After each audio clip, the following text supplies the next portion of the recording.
Yeah, sure. So my name's Dr. Daniel Derbyshire. I'm a research fellow at the University of Exeter, working for the Inclusivity project. My specialism is in behavioural economics.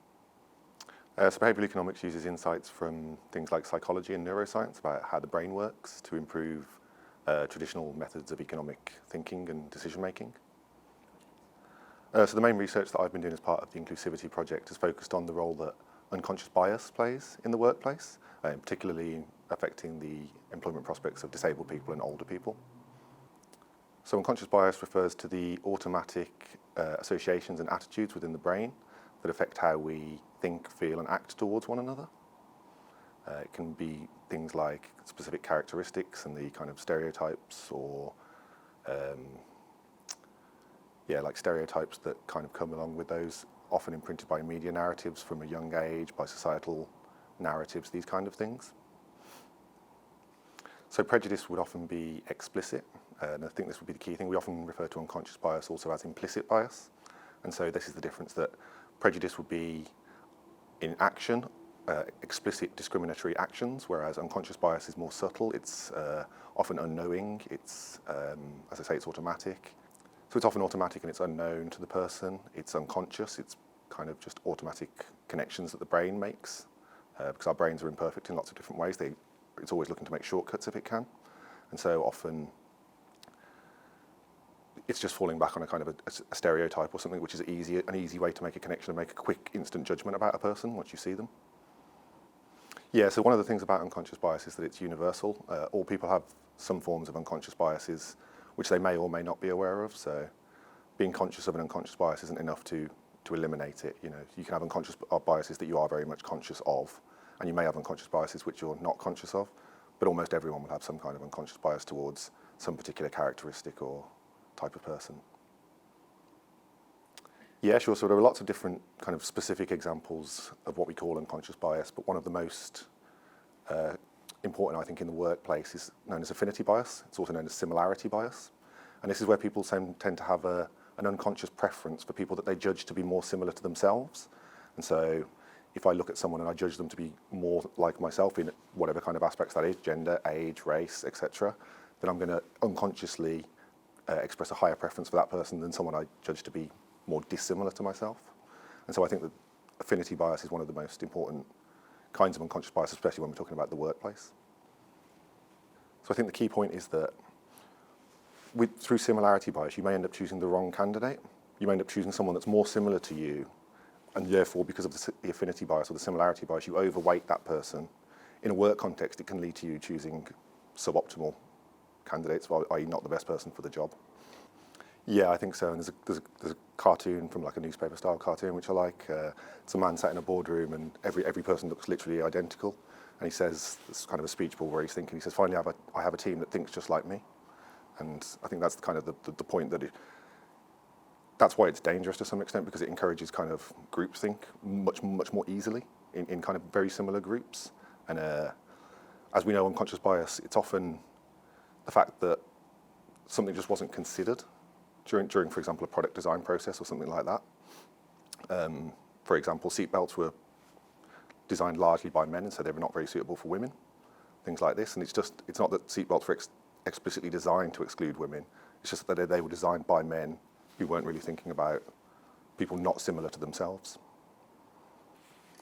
So I think it can affect the workplace in almost all aspects of work, throughout the entire work cycle, from the recruitment process through to kind of retention activities, in the bad times when it's necessary, redundancies. You know, as we've seen through the COVID pandemic, often older workers or disabled workers are the first on the chopping block when cuts have to be made, which speaks to the kind of unconscious bias about how they're viewed as employees in the first place, somehow less productive perhaps, or higher absentee rates, etc. I think that it also affects many other aspects of work, for example, pay. We know that there's a gender pay gap still. We know there's a persistent ethnic minority pay gap, disability pay gap. That in as well is affected through promotion, which is obviously tied up with pay, of course, but people aren't getting the promotion.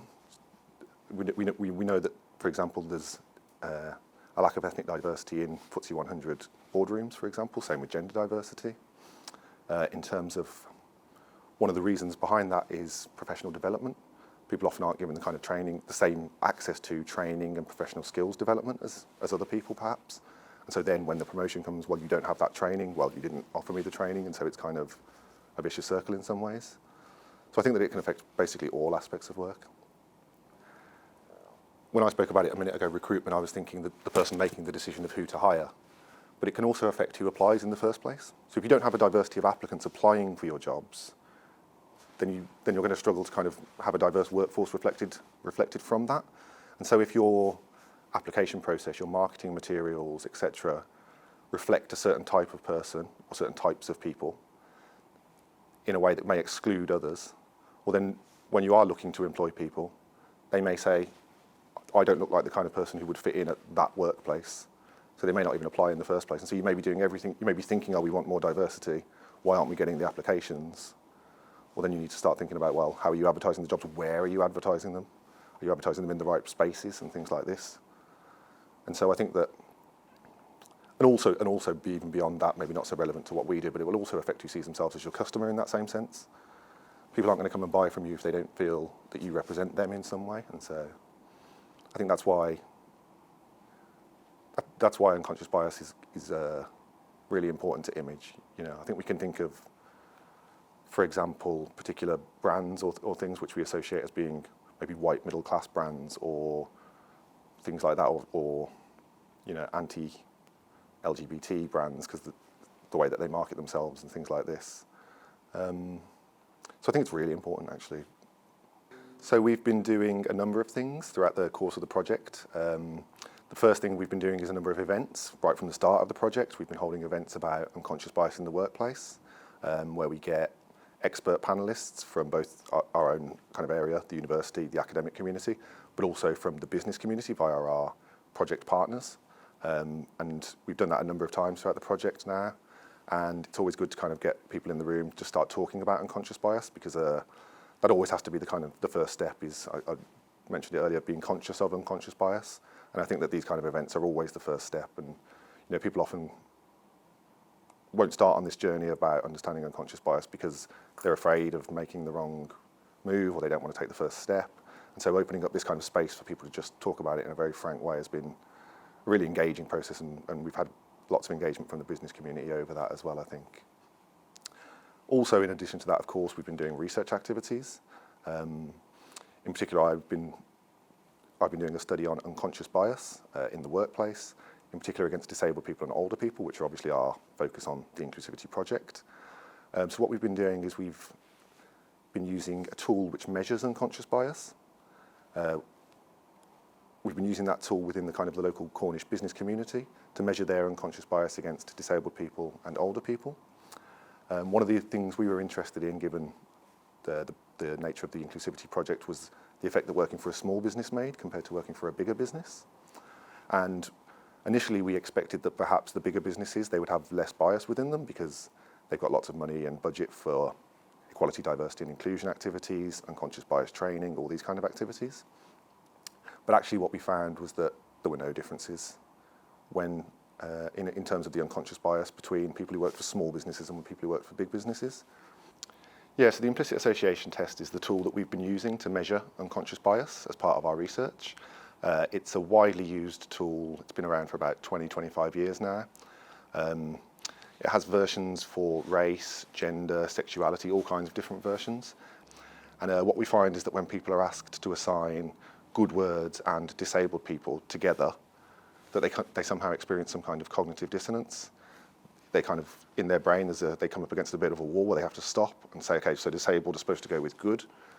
Whereas when we tell them to put good and non-disabled people together, this is very quick, it's very automatic, because that's the automatic association that people are used to making in their brains. That disability is a bad thing. So when we tell you that you have to put disability in the good category, it really does create a kind of a jarring sense in people's brains where they have to stop, slow down, go from thinking quickly to thinking slowly. Yeah, exactly, because as part of this test, you'll do a number of these trials, over 100, either different pictures or words will pop up, and then we take the average times that you take to put disabled and good together, for example, and that you use to take good and non-disabled together. And what we find is that people are systematically slower when they have to put good and disabled together. And the way the test works is that the bigger that difference in reaction time, the stronger the sense of implicit bias is taken to be. So the slower people are in being able to assign those kind of stimuli that they're not used to putting together, the stronger the strength of that implicit bias is said to be. Yeah, it's been around for about 20 years now, and like I say, there are many different versions of it. It's very well validated within the literature as well. It's been tested a lot to see if test that it is actually measuring something valid, which we call validity, but also that it's got what we call reliability, which is that if you kind of do the test again and again, you'll kind of get at least similar results. And yeah, there are studies as well where people will be told, we want you to try and get this exact score on the test, or we want you to be not biased. And even if when you tell people to try and do that, they still can't do it. Most people can't figure out how to cheat the test, basically. Yeah, exactly. The study went live earlier this year, and we've had over 100 responses to the study so far.